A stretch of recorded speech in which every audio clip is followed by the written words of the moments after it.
ये कहानी है एक तांत्रिक की और एक चुड़ैल की। चुड़ैल एक बहुत ही भयानक तांत्रिक और एक बहुत ही भयानक अपराधी शरारा, इन दोनों की कैद में होती है।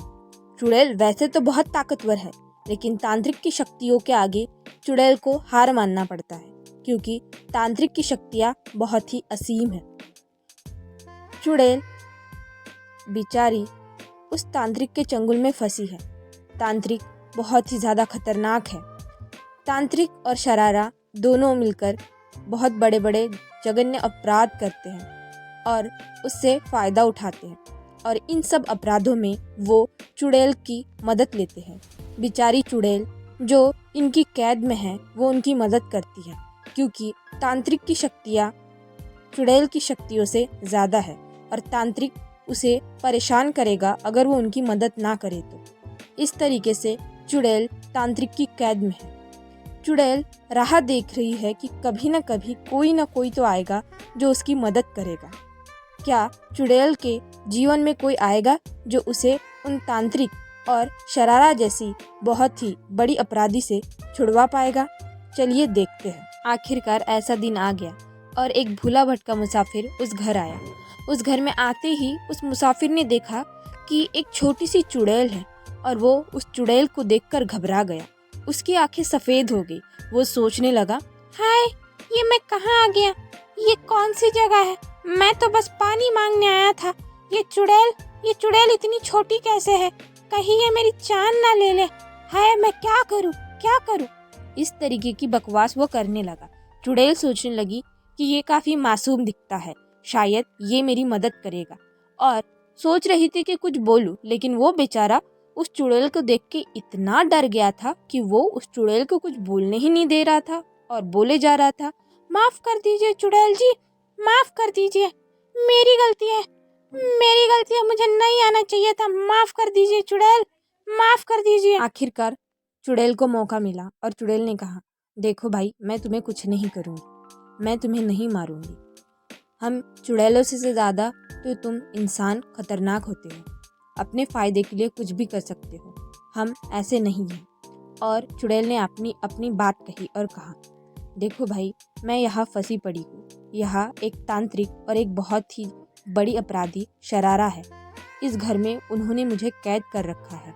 मैं कितनी भी कोशिश कर लूँ, लेकिन तांत्रिक को नहीं हरा पा रही। मैं शरारा से तो टक्कर ले सकती हूँ, लेकिन तांत्रिक की शक्तियाँ मेरी शक्तियों के सामने अधिक है।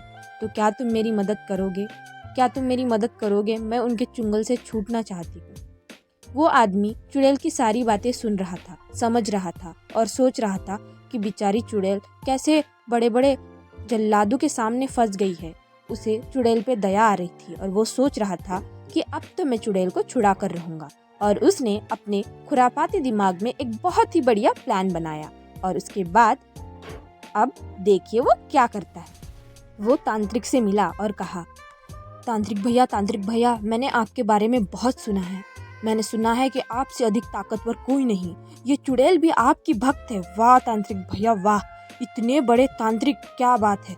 अब तो आपके पास बहुत पैसा होगा और आप अकेले मालिक हो इस पूरे पैसों के, है ना? इतने ताकतवर हो आपको क्या ही कहे।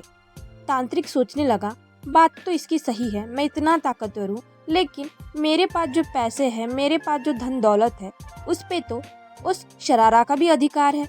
और कहीं ना कहीं उसके अंदर फूट पड़ गई और वो सोचने लगा कि शरारा ने तो कुछ किया ही नहीं, सारा कुछ तो मेरा ही है। मुझे लगता है कि मुझे अकेले ही काम करना चाहिए ताकि मैं सारी संपत्ति हड़प सकूं। अब कहीं ना कहीं उस भोले आदमी का प्लान सक्सेसफुल हो गया। उसने सोचा कि इनके अंदर अगर मैं फूट डलवा दूं तो ये लोग अपने आप में ही लड़ने लगेंगे और बेचारी चुड़ैल इन जल्लादों से छूट जाएगी। और ये कहीं ना कहीं सत्य हो रहा था। तांत्रिक शरारा से मिला और कहा, देखो शरारा, चुड़ैल को मैं संभालता हूँ, सारी चीजें मैं ही संभाल रहा हूँ, तो चोरी किए हुए पैसे और बाकी पैसे भी मेरे ही है। समझ आया तुम्हें? शरारा सोचने लगी, अचानक इस तांत्रिक को हुआ क्या? आखिर ये ऐसी बातें क्यों कर रहा है? शरारा कोई आम लड़की नहीं थी, वो एक बहुत बड़ी अपराधी थी। वो तांत्रिक की सहायता बस इसीलिए लेती थी ताकि वो चुड़ैल को काबू कर सके। अब शरारा सुन रही थी कि तांत्रिक क्या क्या कह रहा है। तांत्रिक की बातें शरारा के दिमाग के ऊपर से जा रही थी। वो सोच रही थी कि अब वो इस तांत्रिक को नहीं छोड़ेगी और मार मार के इसका कचूम्बर बना देगी। और शरारा ने किया भी ऐसे ही। और फिर क्या, शरारा टूट पड़ी उस तांत्रिक पर। उसे मार मार कर तांत्रिक की चटनी बना दी। चटनी बनाने के बाद शरारा फिर से मारने लगी। बेचारा तांत्रिक मार खा खा कर कुछ नहीं कर पा रहा था, क्योंकि शरारा के सामने उसकी कोई भी ताकत चल नहीं रही थी। वो बस चुड़ैल के सामने अपनी तांत्रिक विद्या का उपयोग करता था। शरारा ने उसकी अच्छी चटनी बना दी। अब आगे क्या होगा? क्या ये दोनों चुड़ैल को वैसे ही रखेंगे? बेचारी चुड़ैल क्या इसी तरीके से इनके चंगुल में रहेगी, या उस आदमी का प्लान कुछ और भी है? चलिए देखते हैं। ये क्या, अचानक से वहाँ पुलिस आ गई और उस तांत्रिक और वो जो बहुत बड़ी अपराधी थी शरारा, वो देखने लगी कि किस तरीके से पुलिस उस तांत्रिक को मार रहे हैं। और वो समझ गई कि अब उनका खेल खत्म, वो पुलिस के हाथों लग चुके हैं। और ये पुलिस भेजा किसने था? तो ये पुलिस भेजा था उस आदमी ने। वो चाहता था कि ये दोनों आपस में लड़े और वो उस वक्त का फायदा उठाकर पुलिस भेज दे, और उसने वो काम कर दिखाया। अब चुड़ैल उन दोनों अपराधियों के चंगुल से आजाद हो गई थी। उस भले आदमी ने अपना काम कर दिखाया। चुड़ैल ने उस आदमी से कहा, धन्यवाद, आपकी वजह से मैं आजाद हुई। आप जैसे भले इंसानों की वजह से ही आज पृथ्वी पे इतने लोग खुशहाली से जी रहे हैं। कहीं ना कहीं मुझे लग रहा था कि शायद इंसान बद से बदतर होते जा रहे हैं, लेकिन आप जैसे लोग भी आज भी इस पृथ्वी पर जिंदा है। बहुत बहुत शुक्रिया।